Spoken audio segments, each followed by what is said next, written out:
শুক্রবার কিন্তু দক্ষিণবঙ্গে আমরা বৃষ্টিপাত আবারও দেখতে পাচ্ছি একটু জোর কদমে।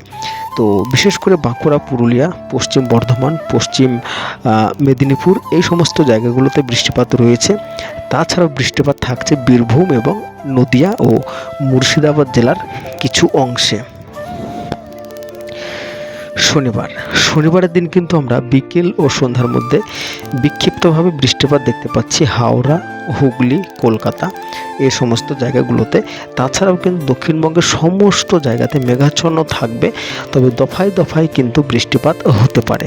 তো শুক্রবারও উত্তরবঙ্গে কিন্তু বৃষ্টিপাত রয়েছে বিক্ষিপ্তভাবে উপরের 5 জেলাতে। শনিবারের দিনও কিন্তু বিক্ষিপ্তভাবে বৃষ্টিপাত রয়েছে উপরের 5 জেলাতে।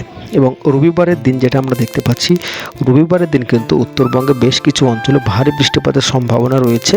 মোটের উপর দক্ষিণবঙ্গ আকাশ মেঘলা থাকলেও কিন্তু তেমনভাবে বৃষ্টিপাত আমরা লক্ষ্য করতে পারছি না। তবে আমরা আরও একটা জিনিস দেখতে পাচ্ছি যে বঙ্গোপসাগরে কিন্তু আবারও একটা নিম্নচাপ তৈরি হতে চলেছে। তো এই নিম্নচাপের দরুন কোথায় কোথায় বা কবে বৃষ্টিপাত আসবে সেই বিষয়ে কিন্তু আপনাদেরকে আগামী ভিডিওতে জানাবো। তো বন্ধুরা, এ পর্যন্ত কেমন লাগলো, কোথা থেকে দেখলেন অবশ্যই জানাবেন আপনার জেলার নাম।